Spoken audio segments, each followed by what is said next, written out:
وداعا الشخير مع شرائط لاصقة بتخلينا ننعم بنوم مريح وما بنقلق الشريك.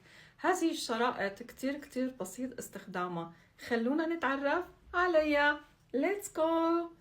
أسعد الله أوقاتكم أحبتي، بتمنى تكونوا بصحة وخير وسلامة. اليوم رح أعرفكم على لاصقة الأنف. هذه اللاصقة الرائعة رح تخليكم تناموا بنوم هادئ بدون ما تضايقكم أبدا، وما تخلي الشريك يتضايق من صوت الشخير.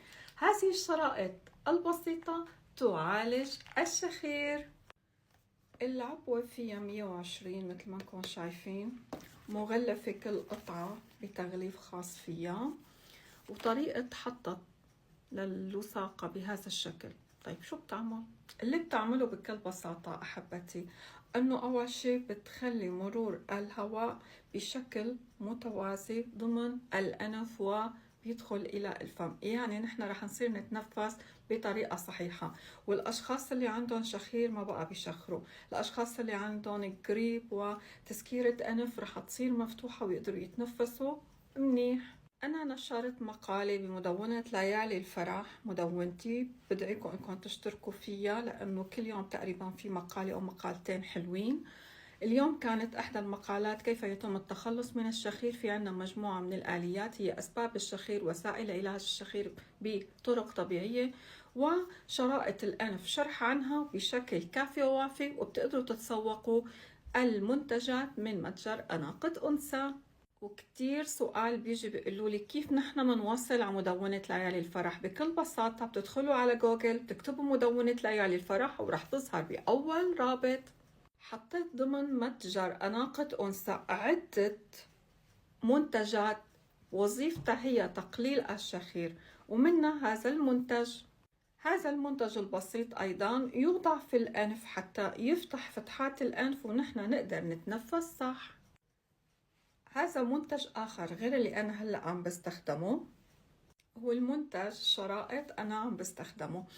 الفكرة أصدقائي أنه أنتم ممكن تشوفوا منتجات كتيرة ضمن المقالة، ورح حط لكم أنا روابط الشراء هون بصندوق الوصف. بتقدروا تشتروا من متاجر أناقة أنثى الأربعة الموجودين في السعودية والإمارات وفرنسا وأمريكا.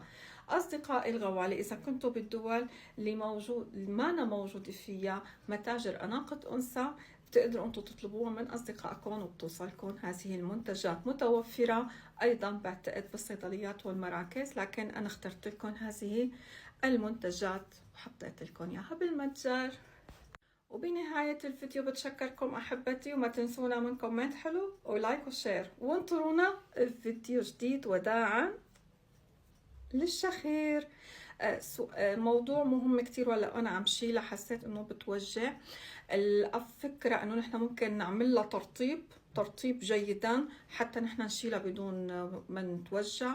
وحطيت بالمقالة كل هذه الأفكار كلياتها موجودة بالمقالة، كيف أنا بحطها حتى ما تثبت وما تنشال، كيف لازم نظف وشي، والشغلة الثانية كيف أنا بشيلها بس في الصبح. بتشكركم، وما تنسوني من كومنت حلو ولايك وشير.